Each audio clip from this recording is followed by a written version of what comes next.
देश के राजनीति के रणनीतिकार चाणक्य कहे जाने वाले, और उनको जब सासाराम की जनता और रोहतास की जनता जब इतने करीब से सुनेगी तो उनके लिए भी बड़ा ही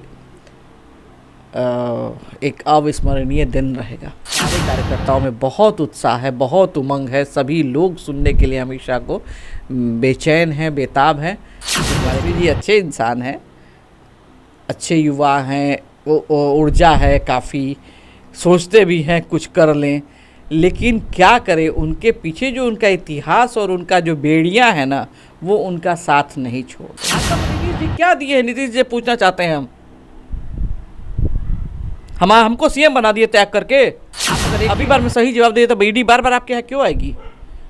हर समय पूछताछ में गलत जवाब देना, जवाब नहीं देना, सारे आरोप हैं, इतने सारे घोटाले हैं कि उनके दाग को धुलने में तेजस्वी जी को पूरा राजनीतिक जीवन बीत जाएगा। देखिए, रोहतास की धरती पे माननीय गृह मंत्री जी का आगमन रोहतास वासियों के लिए बहुत ही सौभाग्य का विषय है, और इसे दुर्भाग्य कहें या क्या कहें कि अमित शाह जी का आगमन 2014 से हमारे देश में सरकार है, लेकिन उनका आगमन हमारे ज़िले में नहीं हो पाया था। और जब पहले दिन ये अनाउंसमेंट हुआ कि माननीय अमित शाह जी का प्रोग्राम सासाराम में लग रहा है, तो सबसे ज़्यादा खुश हम ही हुए थे। और हमने कहा था कि अभी जब तक कंफर्मेशन नहीं आ जाता तब तक कोई विषय को ओपन नहीं करना, और जब कंफर्मेशन आ गया तो सबसे ज़्यादा खुशी हमें हुई थी कि माननीय गृह मंत्री का प्रथम आगमन रोहतास के धरती पर होगा। और समस्त कार्यकर्ताओं के लिए और रोहतास वासियों के लिए भी बहुत ही सौभाग्य की बात है, क्योंकि 14 से 24 आने जा रहा है, 23 है अभी, और हमेशा से प्रधानमंत्री जी का यहाँ कार्यक्रम लगता रहा है हर लोकसभा चुनाव में या विधानसभा के चुनाव में। पिछले बार भी मोदी जी कोविड के बाद पहला चुनावी रैली सासाराम से ही किए थे, सोहरा से, और पीएम जब आ जाते थे तो हम लोग को मौका गृह मंत्री जी को सुनने का नहीं मिल पाता था, क्योंकि पीएम का प्रोग्राम शाहबाद में लग जाता था तो अमित शाह जी का दूसरे क्षेत्रों में बिहार के लग जाता था, तो वो नहीं आ पाते थे सिस्टम से।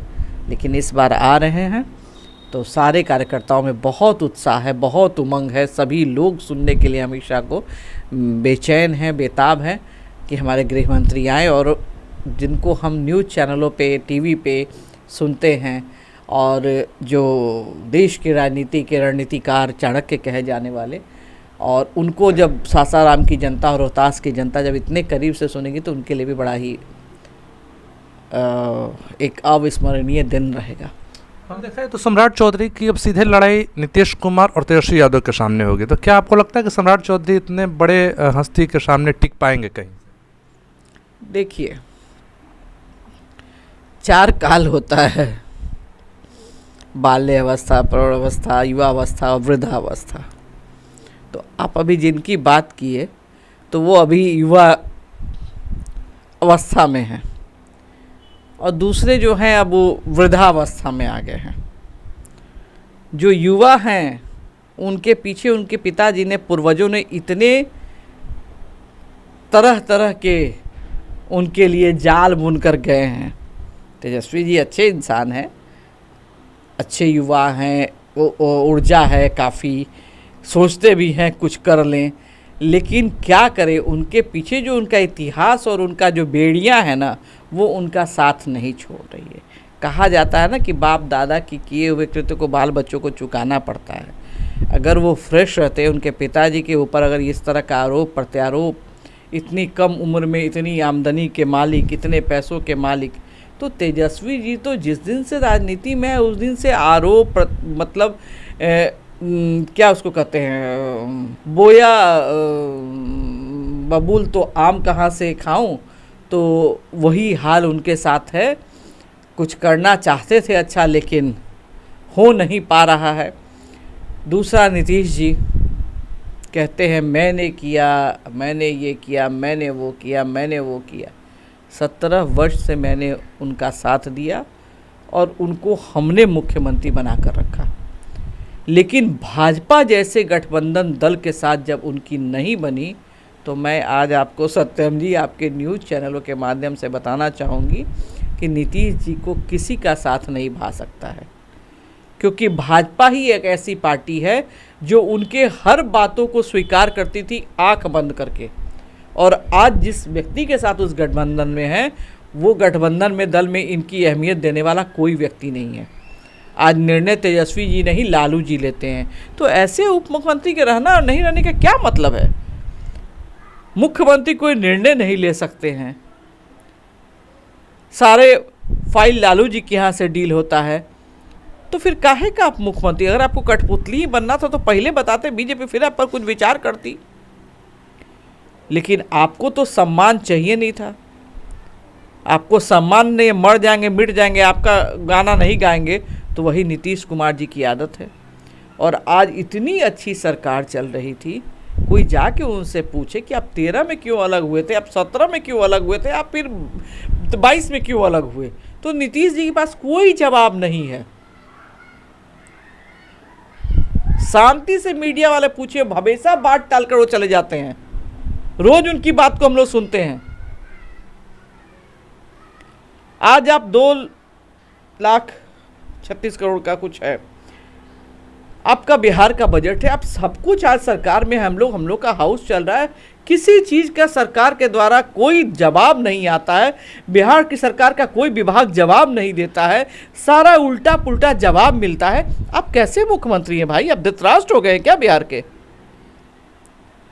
आंख पे पट्टी बांध के बिहार की जनता को ढकेल दिए गड्ढे में, और कहते हैं लोगों को पता नहीं भाजपा वाले क्या चाहते हैं, भाजपा वाले क्या भाजपा को दिए हैं, भाजपा को नीतीश जी क्या दिए हैं? नीतीश जी पूछना चाहते हैं हम हमको सीएम बना दिए त्याग करके।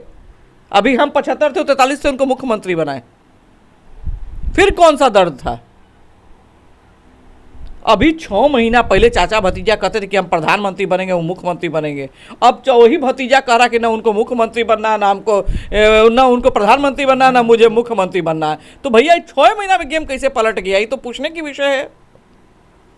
अच्छा, अभी तेजस्वी यादव पे लगातार ईडी की छापेमारी चल रही है, सीबीआई की छापेमारी चल रही है, उनके अलग अलग आवासों पर, चाहे दिल्ली से पटना से, पर छापेमारी चल रही है। और कहा जा रहा है कि अगर आज ही अगर भारतीय जनता पार्टी के साथ वो चले जाएं तो सारी छापेमारी बंद हो जाएगी, सब कुछ ठीक हो जाएगा।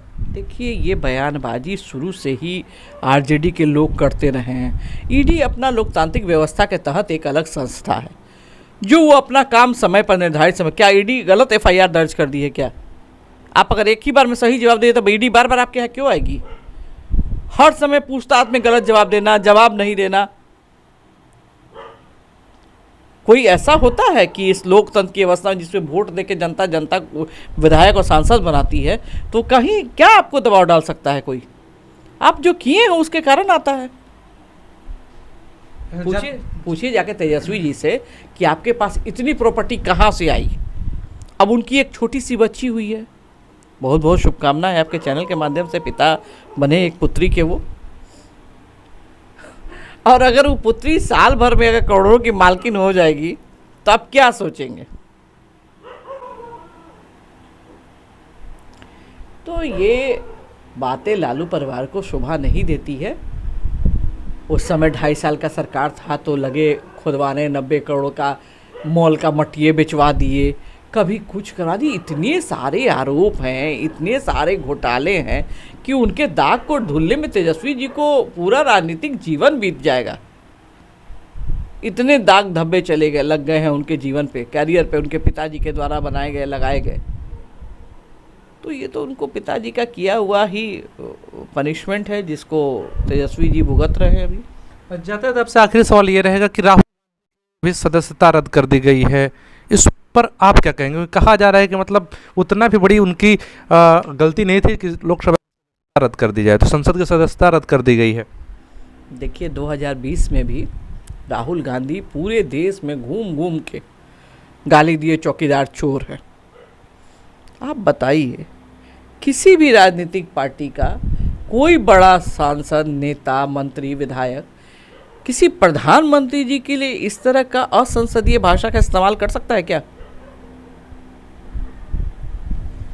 आप एक राजा के पुत्र राजीव गांधी स्वर्गीय, एक राजमाता इंदिरा गांधी के पोते, सोनिया गांधी जी के पुत्र, जवाहरलाल नेहरू के नाती, इतने बड़े परिवार का आपके यहाँ लंबा चेन है, और उस परिवार के लड़के होकर इस तरह की बातें करना आपको शोभा नहीं देता था राहुल जी। और बार बार आप इस तरह के शब्दों का इस्तेमाल करते थे, नीरव मोदी, नरेंद्र मोदी और न जाने कितने मोदी। क्या आप बोल रहे हैं? जिस मोदी के नाम पर पूरा विश्व लोहा मान रहा है आज के डेट में, क्या अमेरिका को मोदी जी मैनेज कर लिए हैं, कनाडा को मैनेज कर लिए हैं, कि रसिया को मैनेज कर लिए? किस कंट्री को मोदी जी ने मैनेज कर लिया है कि इस तरह की उनको इतनी प्रधानता दी है? चाहे यूएई में होता है। और जब वो चौकीदार चोर है बोलते थे, तो चौकीदार चोर है बोलने में उनको सुप्रीम कोर्ट ने जब उन पे केस दर्ज किया था, आरटीआई डलाई थी, तो 4 बार उन्होंने माफ़ी मांगा था, और चौथी बार में जाके उनको माफ़ी मिली थी। तो अभी भी जो उन्होंने बोला था तो माफ़ी मांग लेते, काम ख़त्म हो जाता। लेकिन दिक्कत ये है कि उनके जो अधिवक्ता थे, वकील लोग थे, अब पता नहीं किस तरह का उन्होंने गाइड किया उनको। हमें तो लगता है कि उनके वकील लोग ही उनको सही रास्ता नहीं दिखाए, जिनके कारण ये कोर्ट का आदेश उनको झेलना पड़ रहा है आज। तो आदमी वकील रखता है, बढ़िया रखता है, बेस्ट रखता है कि भाई हमको फांसी नहीं लगे, हमको उम्र कैद की सज़ा ना हो, तो वैसा वकील तो उनको रखना चाहिए था। वकील ने उनको सही सलाह नहीं दिया कि अरे आप 4 बार माफ़ी मांग सकते तो एक बार भी तो रिटर्न माफ़ी मांग लेते, तो शायद ये दिन राहुल गांधी के जीवन में नहीं आता। अब कहे कि राहुल गांधी को सज़ा दिलवा दी, राहुल गांधी सदस्यता चली गई, तो आप बोलिएगा प्रधानमंत्री का संसदीय भाषा का इस्तेमाल कीजिएगा, राष्ट्रपति को बोलिएगा, प्रधानमंत्री को बोलिए, गृह मंत्री को बोलिए। तो ये तरीका नहीं, राजनीति में, लोकतंत्र में अपनी बात कहने का तरीका और सलीका होता है। मैं भी आपसे बात कर रही हूँ, मैं क्यों गलत किसी के विषय में कहूँगी? हमें जितना भी वार करना है अपने दायरे में रहकर, जिस मर्यादा में रहकर, किसी भी लोकतंत्र में, लोकतंत्रीय प्रणाली में हमको अपने भाषा का कंट्रोल रखना बिल्कुल आवश्यक होता है, और ये किसी भी राजनेता को करना चाहिए।